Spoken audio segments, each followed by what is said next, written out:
नालंदा से बड़ी खबर, जहां नालंदा की बीईओ घूस लेते हुए गिरफ्तार की गई है। बताया जा रहा है कि शिक्षक से ये घूस लिया जा रहा था। चंडी प्रखंड की बीईओ पुष्पा कुमारी निलंबित की गई है। शिक्षक के माध्यम से बीईओ घूस ले रही थी। निगरानी की टीम ने बीआरसी से शिक्षक को गिरफ्तार किया था। वार्षिक वेतन वृद्धि के लिए 17,000 घूस लेते हुए गिरफ्तारी हुई थी। आरोपी शिक्षक ने बीईओ का नाम लिया था। थरथरी प्रखंड के प्रभार में भी आरोपी बीईओ थी। घूसकांड के बाद कार्यालय से भी फरार थी। शिक्षा विभाग ने प्रपत्र क गठित किया, निलंबन हुआ। शिक्षकों के माध्यम से अधिकारियों के घूस मांगे जाने की अक्सर शिकायत मिल रही थी।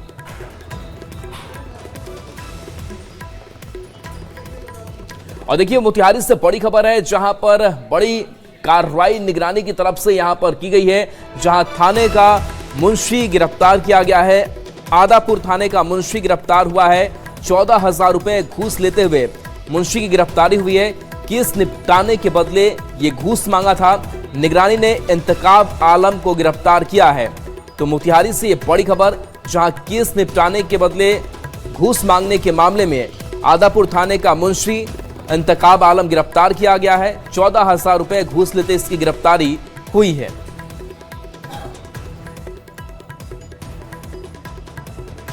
और देखिए, मोकामा विधायक अनंत सिंह लगातार सुर्खियों में रहते हैं। एक बार फिर से वो सुर्खियों में है कुछ, क्योंकि तस्वीर ही कुछ ऐसी सामने आई है जहां उनका घोड़ा नजर आ रहा है। और ये तस्वीर आपको दिखा रहे हैं जहां अनंत सिंह आज पटना के जेपी सेतु के पास अपने छोटे बेटे को घुड़सवारी सिखाते नजर आए। इस दौरान अनंत सिंह लग्जरी गाड़ी में बैठकर घोड़े को दौड़ाते हुए दिखाई दे रहे थे। तो ये तस्वीर है मोकामा विधायक अनंत सिंह की अपने घोड़े को लेकर अक्सर चर्चा में जो रहते हैं। अनंत सिंह आज पटना के जेपी सेतु के पास की तस्वीर आप देख लीजिए, जहां अपने छोटे बेटे को घुड़सवारी सिखाते हुए नजर आए। इससे पहले भी एक तस्वीर जो है वो निकल करके सामने आई है। खुद अनंत सिंह जो है वो अपनी लग्जरी गाड़ी में बैठे हुए हैं, दूसरी तरफ उनका घोड़ा है और ऐसे में अपने छोटे बेटे को घुड़सवारी सिखा रहे हैं। इस दौरान अनंत सिंह भी साथ साथ नजर आ रहे हैं।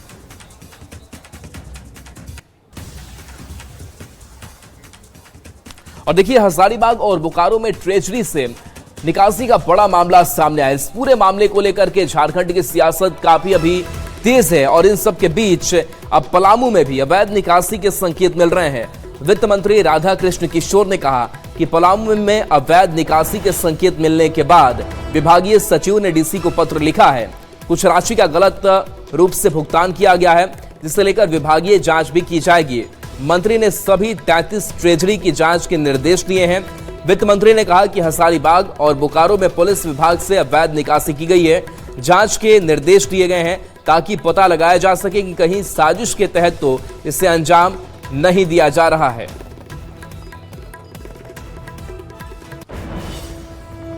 बारे में भी वित्त सचिव ने एक लेटर लिखा है वहाँ के डीसी को कल, कि वहाँ भी कुछ राशि के बारे में गलत रूप से भुगतान किए जाने या उसकी निकासी किए जाने की बात आई है।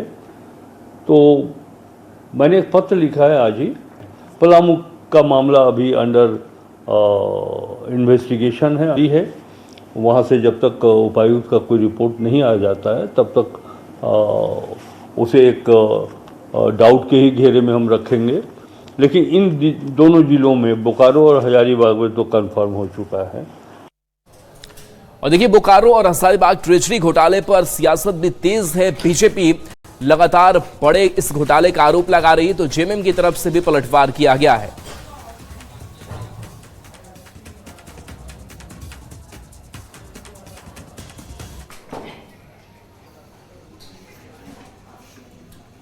सालों से हो रहा है ये तो पता चलेगा, लेकिन हमें लगता है कि ये बहुत बड़ा घोटाला है और ये तो शुरुआत है। देखिए, ड्राइंग एंड डिसबर्सिंग ऑफिसर जो होता है, जिसके ऊपर ट्रेजरी से बिल निकालने की जो जिम्मेवारी होती है, वो अक्सर जिलों में एएसपी होते हैं या डीएसपी होते हैं। तो कितने एएसपी और कितने डीएसपी की नौकरी जाने वाली और कितने एसपी भी इसमें फंसने वाले हैं, ये बताने का अभी फिलहाल वक्त नहीं है। देखिए, भारतीय जनता पार्टी अब इस राज्य में आरोप लगाने वाली ही पार्टी बनकर के रह गई है। जनता के द्वारा नकारी जा चुकी है यह पार्टी। मुझे लगता है कि ट्रेजरी घोटाला के लिए सरकार भी काफी संवेदनशील है और माननीय वित्त मंत्री ने इस पे जांच का भी आदेश दे दिया है। तो हम स्वाभाविक तौर पे इसकी जांच करवा रहे हैं और जांच में जो भी दोषी व्यक्ति होंगे वो किसी भी सूरत में बख्शे नहीं जाएंगे, उन पर कड़ी कार्रवाई होगी। भाजपा के समय का घोटाला उद्भेदन किया हम लोगों ने, एक्शन हो रहा है, लगातार गिरफ्तारियां चुन चुन कर, एक को भी नहीं छोड़ेंगे। ये सब जंग लगी हुई व्यवस्था, घोटालेबाजों जो हाथी उड़ाने वाली सरकार थी उस समय कितने तरह के घोटाले हुए, खनन घोटाला, टॉफी घोटाला, टी शर्ट घोटाला, हर चीज में घोटाला। अब कांग्रेस पार्टी को भ्रष्टाचार के खिलाफ अगर कोई मुहिम चली है, उस पर कार्रवाई पर अगर आपत्ति हो तो उनके दर्द को समझा जा सकता है कि सबसे ज्यादा भ्रष्ट पार्टी कौन है। तो ये पर्यायवाची शब्द है कि कांग्रेस पार्टी ने लंबे समय तक राज किया और तरह तरह के घोटाले उनके कार्यकाल के दौरान सामने भी आए, इसलिए कांग्रेस पार्टी के दर्द को समझा जा सकता है।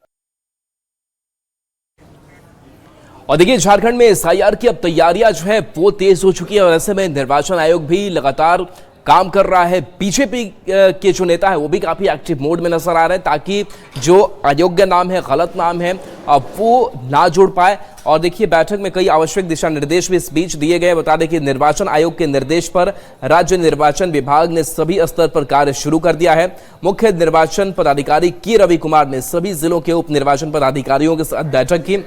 बैठक में एसआईआर शुरू होने से पहले की जाने वाली तैयारियों पर विस्तार से चर्चा हुई और कई जरूरी निर्देश दिए गए। मुख्य निर्वाचन पदाधिकारी ने पदाधिकारियों को निर्देश दिया कि वे अपने अपने क्षेत्रों में जाकर खुद बीएलओ की जानकारी ले, स्टिकर लगे हैं नहीं इसकी जांच करें।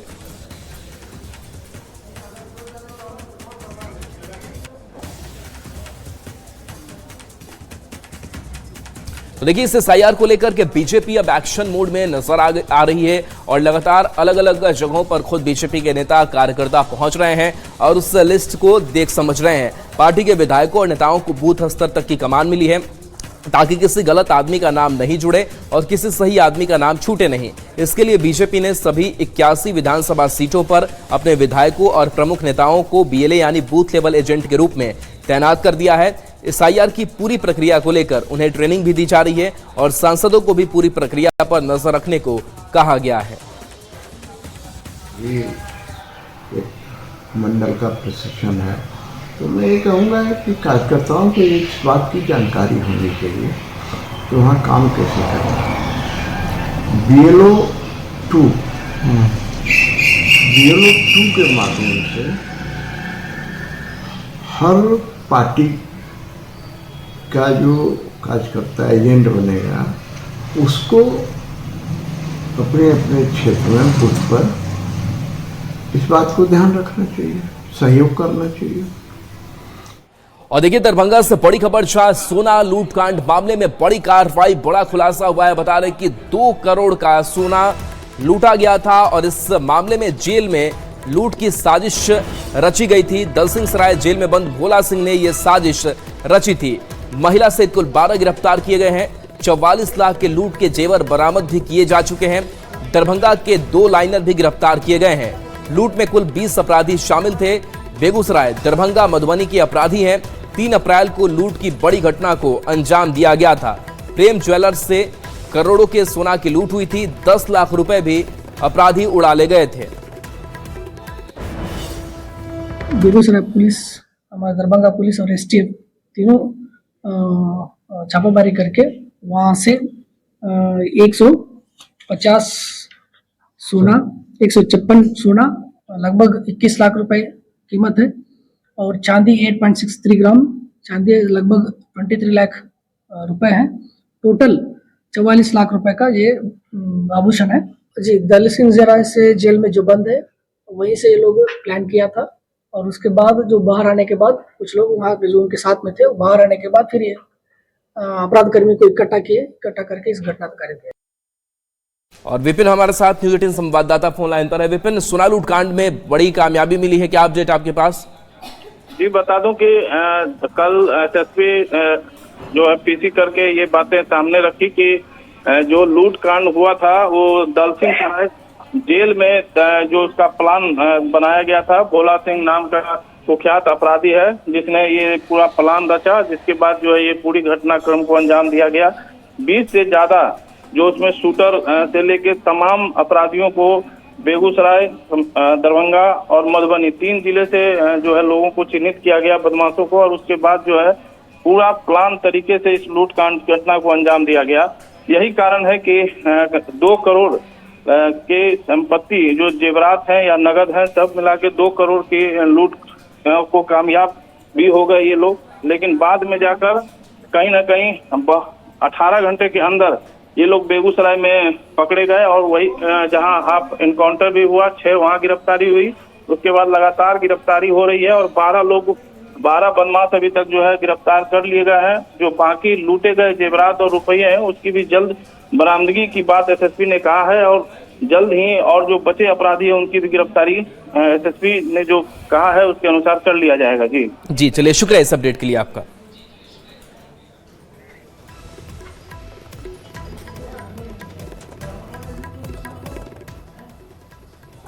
और देखिए, झारखंड का उद्योग जो है, एक्सपोर्ट इंपोर्ट का काम है, वो खाड़ी युद्ध की वजह से काफी नुकसान में दिखने को मिल रहा है। हालांकि सीज फायर कितनी बड़ी उम्मीदें लेकर आया है, इस रिपोर्ट में आपको दिखाते हैं।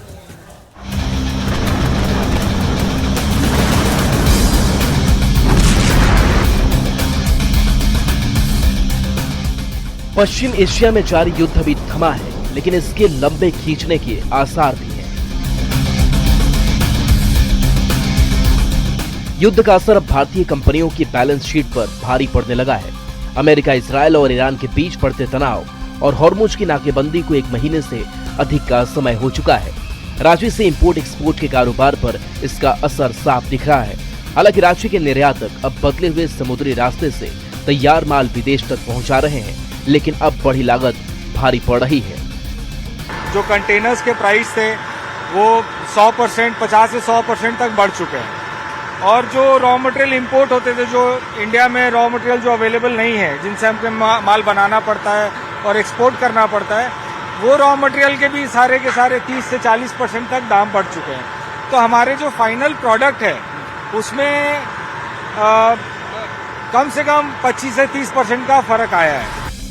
एक्सपर्ट बताते हैं कि झारखंड से भारी मात्रा में steel, motor parts, mining materials और प्लास्टिक उत्पाद का मध्य पूर्व के देशों के अलावा यूरोप के देशों में निर्यात किया जाता है। लेकिन मिडिल ईस्ट में उपजे तनाव और सप्लाई में देरी से प्रोडक्शन प्लानिंग पर असर पड़ा है। युद्ध अगर शांत भी हो जाए तो रिकवरी में काफी समय लग सकता है। काफी नुकसान हुआ है 40 दिनों में अब, और अभी तो सीज फायर हुआ है, वो भी बहुत अनसर्टेन है। ये कब चालू होगा रूट प्रॉपरली, ये किसी को मालूम नहीं है। लेकिन कम से कम 3-4 महीने अगर युद्ध सीज फायर के बाद रोक भी दिया जाता है, मतलब परमानेंटली बंद भी होता है, तो 6 महीने कम से कम लगेंगे इसको वापस आने में। उधर पेट्रोकेमिकल रॉ मटेरियल और की सप्लाई चेन में उतार चढ़ाव की वजह से प्लास्टिक उद्योग भी सदमे में है। कच्चे माल की कीमतों में लगातार इजाफा दर्ज किया जा रहा है, तो जाहिर है प्रोडक्शन कॉस्ट भी बढ़ गया है।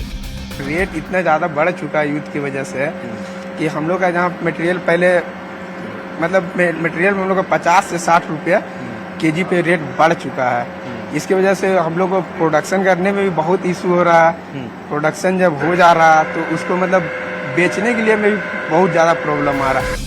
युद्ध की अनिश्चितता से राज्य के इंपोर्ट एक्सपोर्ट कारोबार को 100 करोड़ से अधिक का झटका लग चुका है। ऐसे में अगर हालात लंबे खींचे तो झारखंड के उद्योगपतियों की कमर टूट सकती है। समय पर डिलीवरी नहीं होने से विदेशी साझेदारी के साथ एग्रीमेंट पर भी तलवार लटक रही है। अगर ऐसा कुछ हुआ तो आने वाले समय में करीब 2000 करोड़ से अधिक का इंपोर्ट एक्सपोर्ट का कारोबार ठप पड़ जाएगा। जो युद्ध का प्रभाव है उसका साफ तौर पर झारखंड के उद्योगों पर भी पड़ रहा है। कहीं न कहीं इसका प्रभाव अन्य जगह पड़ रहा है।